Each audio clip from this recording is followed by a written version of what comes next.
नमस्कार दोस्तों, स्वागत है आप सभी का आज के रिवीजन क्लास में। आज के क्लास में हम लोग इकोनॉमी को रिवाइज करेंगे। तो आइए डेफिनेशन से स्टार्ट करते हैं। तो अर्थशास्त्र क्या है? ये सीमित संसाधनों का जो मैक्सिमम यूज हो सकता है उसका अध्ययन है।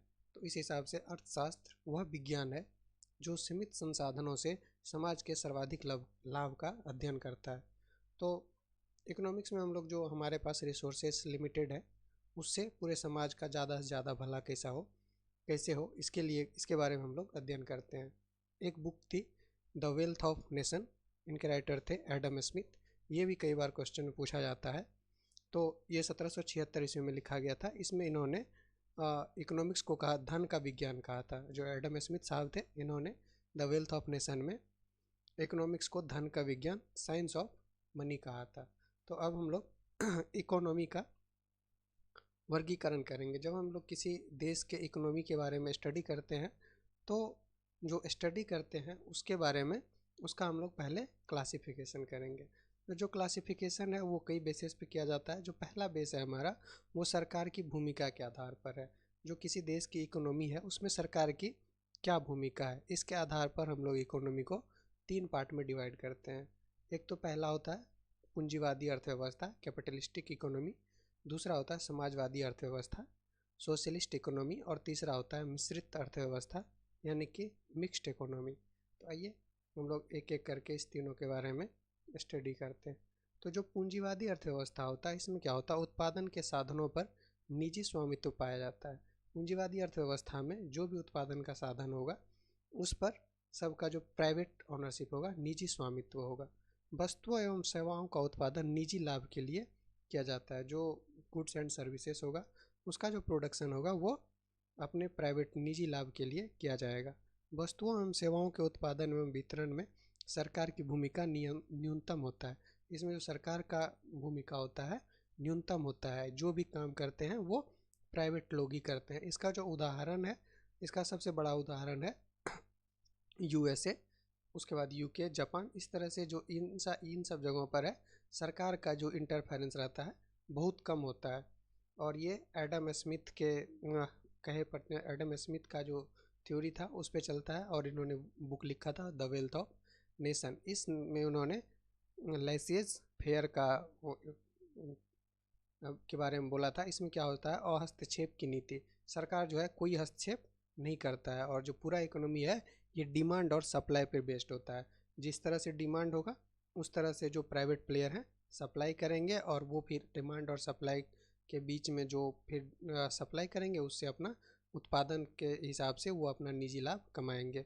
और इसी में इनविजिबल हैंड का जो है, invisible hand of market force, इन्होंने कहा था कि मार्केट में ऐसे इनविजिबल हैंड होते हैं जो हम लोगों को दिखाई नहीं देता है, लेकिन ये जो डिमांड और सप्लाई होता है इनको कंट्रोल करता है।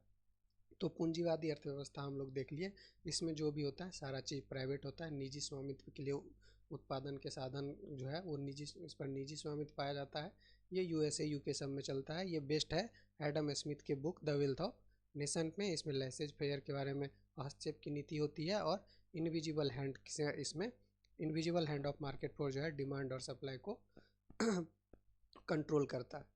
जो दूसरा है ये है समाजवादी अर्थव्यवस्था। समाजवादी अर्थव्यवस्था में क्या होता है, वस्तुओं एवं सेवाओं के उत्पादन एवं वितरण पर राज्य का अथवा सामूहिक स्वामित्व होता है। जो वस्तु और सेवा का उत्पादन है और वितरण है ये या तो राज्य के द्वारा किया जाता है या सामूहिक समाज के द्वारा किया जाता है।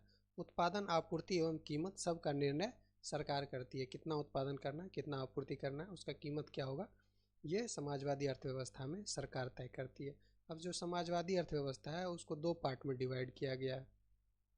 एक तो है समाजवादी अर्थव्यवस्था और एक दूसरा है साम्यवादी। तो जो समाजवादी अर्थव्यवस्था होता है इसको हम लोग सोशलिस्ट इकोनॉमी भी बोलते हैं, और जो साम्यवादी अर्थव्यवस्था इसको कम्युनिस्ट इकोनॉमी बोलते हैं। तो जो सोशलिस्ट इकोनॉमी होता है इसमें जो collective ownership of the means of production, जो समाज होता है उसका कलेक्टिव ओनरशिप होता है। जो समाज है जितना भी प्रोडक्शन का मीन्स है इस पर समाज का ऑनरशिप होता है। और जो साम्यवादी इकोनॉमी होता है इसमें ऑनरशिप स्टेट के पास होता है। तो ये डिफरेंस है। जो जैसे चाइना है, चाइना में क्या होता है, जितना भी प्रोडक्शन का मीन्स है इसका हेड स्टेट है। जो राज्य है ये है। और जो इससे पहले 1991 से पहले जो यूएसएसआर था, वहाँ पर जो जो प्रोडक्शन का मीन्स था, उस पर पूरे सोसाइटी का जो है पूरे सोसाइटी का कलेक्टिव रिस्पॉन्सिबिलिटी था।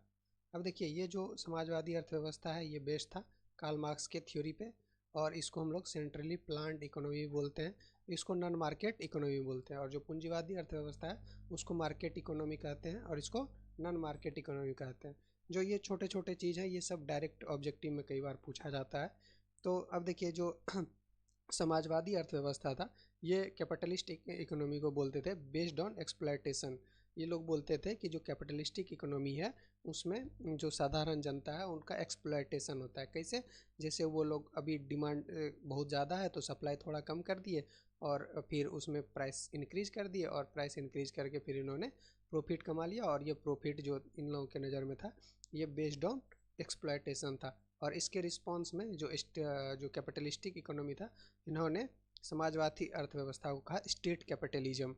मतलब वहाँ पर जो मीन्स ऑफ प्रोडक्शन था वो तो बहुत सारे प्राइवेट प्लेयर में था, और उन लोगों ने बोला कि जो समाजवादी और साम्यवादी अर्थव्यवस्था है उसमें बहुत सारे कैपिटलिस्टिक की जगह क्या किया गया, एकमात्र कैपिटलिस्टिक आ गया, और वो कौन था? स्टेट खुद। तो ये बहुत ही डीप मीनिंग रखता है अपने आप में कि उससे पहले जो कैपिटलिस्टिक इकोनॉमी था उसमें बहुत सारे प्राइवेट प्लेयर थे, और यहाँ पर भी एक ही आदमी सारे चीज़ को कंट्रोल कर रहा है। और जब उस दृष्टि से देखेंगे तो ये एक तरह से स्टेट कैपिटलिज्म का केस आ जाएगा। तो जो कैपिटलिस्टिक इकोनॉमी था और जो सोशलिस्ट इकोनॉमी था, इस दोनों में ही कुछ ना कुछ खामी था, और इसीलिए इसके बाद आया मिश्रित अर्थव्यवस्था, मिक्स्ड इकोनॉमी। तो मिक्स्ड इकोनॉमी में क्या होता है? जो समाजवादी और पूंजीवादी होता है अर्थव्यवस्था होता है, इन दोनों की विशेषताएं विद्यमान होती है। समाजवादी एवं पूंजीवादी दोनों अर्थव्यवस्थाओं की विशेषताएं विद्यमान होती है। सार्वजनिक तथा निजी दोनों परस्पर सहयोगी के रूप में कार्य करते हैं। जो दोनों क्षेत्र होते हैं एक दूसरे के परस्पर सहयोगी के रूप में कार्य करते हैं। इसका उदाहरण भारत है। भारत में मिक्स्ड इकोनॉमी है, बहुत सारे चीज़ में प्राइवेट का काम करते हैं, और बहुत सारी चीज़ का जो ऑनरशिप है वो गवर्नमेंट के पास है। अब इसके बाद जब हम लोग क्लासिफिकेशन देखेंगे, अभी हम लोग सरकार की भूमिका के आधार पर देख रहे थे और 3 पार्ट में डिवाइड किए थे। जो उसमें था कैपिटलिस्टिक था, सोशलिस्ट और मिश्रित था। और इसके बाद हम लोग देखते हैं विकास के विभिन्न अवस्थाओं के आधार पे। जो विकास के विभिन्न अवस्थाओं के आधार पर जब हम लोग इकोनॉमी का क्लासिफिकेशन करेंगे तो इनको भी हम लोग 3 पार्ट में डिवाइड करेंगे। अब देखिए, कुछ इकोनॉमी है जो बहुत ही विकसित है, इसको हम लोग डेवलप्ड इकोनॉमी बोलते हैं। तो आईएमएफ के अनुसार जहाँ पर सकल राष्ट्रीय आय प्रति व्यक्ति 13,846 से ज़्यादा होता है, ऐसे अर्थव्यवस्था को हम लोग विकसित अर्थव्यवस्था कहते हैं। इसका उदाहरण हो गया जैसे अमेरिका हो गया, यूके हो गया, जापान हो गया, ये सब जो है विकसित अर्थव्यवस्था हो गया। और इसके बाद आता है विकासशील अर्थव्यवस्था। इस अर्थव्यवस्था में क्या होता है, जो सकल राष्ट्रीय प्रति व्यक्ति होता है ये 4,466 से ज़्यादा और 3,845 से कम होता है। सॉरी, 13,845 से कम होता है। तो इसको हम लोग विकासशील देश ना, इसमें ब्राज़ील आता है, चाइना आता है, हमारा देश भारत भी इसी में आता है। और जो अल्प विकसित होता है, अंडर डेवलप्ड होता है, जहाँ पर कि डेवलपमेंट बहुत कम है, तो इसमें क्या होता है 4,465 से अगर प्रति व्यक्ति सकल राष्ट्रीय आय कम है, जैसे सोमालिया हो गया, ब्रूंडी हो गया, जो अफ्रीका के काफ़ी सारे देश हैं, वो अल्प विकसित अर्थव्यवस्था में ही आते हैं। अब देखिए, जो दुनिया से संबंधों के आधार पर जब हम लोग क्लासीफाई करेंगे तो इकोनॉमी को 2 पार्ट में डिवाइड करेंगे।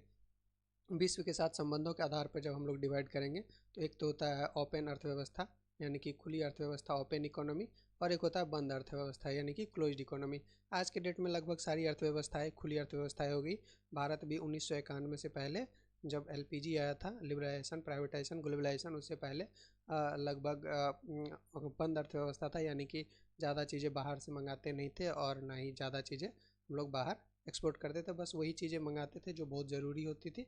और उसके बाद जो खुली अर्थव्यवस्था हुई तो अभी बहुत सारे क्षेत्र में जो डायरेक्ट एफडीआई हो गया, एफआईआई हो गया, ये सब अभी 1991 के बाद धीरे धीरे सिस्टमेटिक वे में ये आया है। तो खुली अर्थव्यवस्था में क्या होता है, जो विश्व से संबंध होता है वो बहुत कम रिस्ट्रिक्शन होता है। जो बंद अर्थव्यवस्था होता है उसमें बाकी देशों से जो एक्सपोर्ट इंपोर्ट होता है वो काफ़ी रिस्ट्रिक्टेड होता है या ऑलमोस्ट जीरो होता है। इसके बाद जब हम लोग क्लासिफिकेशन करेंगे अर्थव्यवस्था का तो निर्भरता के आधार पर करेंगे। निर्भरता के आधार पर मतलब ऐसा इकोनॉमी जो आत्मनिर्भर हो, जिसे बाहर से कुछ भी नहीं चाहिए। तो ये भी बहुत कम पॉसिबल होता है, हर देश को किसी दूसरे देश से कुछ ना कुछ चाहिए होता है।